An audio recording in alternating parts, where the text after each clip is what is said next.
Hi, I'm Bill Rubenstein, your SAT expert for Professor.com.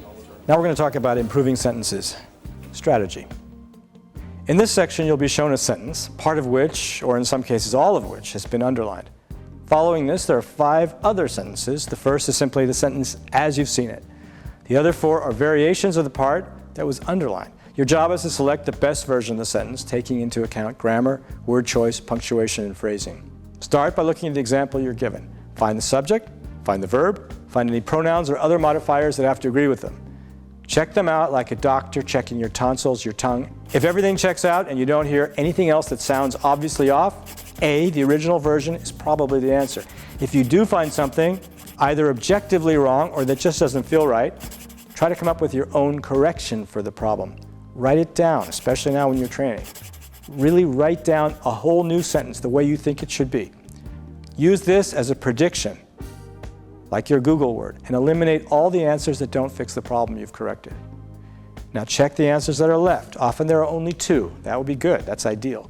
I tell students it's even better to have 2 choices on the table than 1, because if you've eliminated all but 1 so early in the game, it may be there's a second error in the sentence you didn't notice.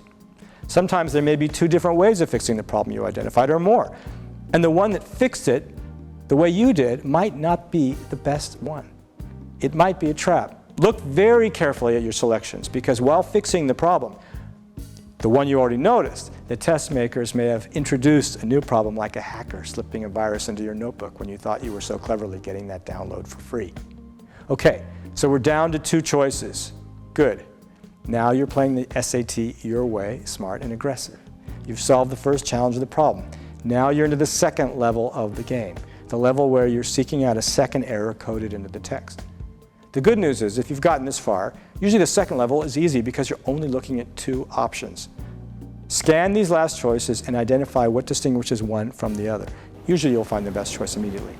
Pay attention to the fact that when all you have to do is compare 2 things, the choice is usually obvious.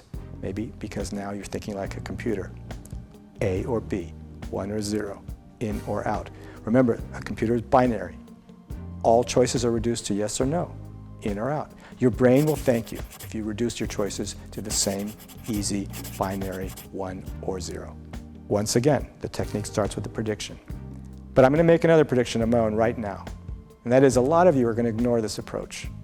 And when the heat's on, you'll dive right to the answers. You get caught spinning around, oh, I like A, or no, I like B, or oh, I like C.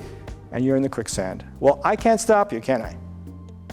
Many students have trouble with this section because they tried this shopping approach to problem solving. They're lazy. Or maybe they've been brainwashed. This is our culture again. They try A, they try B, they try C. That might work at the mall, but then it's not so important if you come home with the wrong clothes, things that you're never going to put on again. Here we're talking about your future. And also, how about your ability to actually think?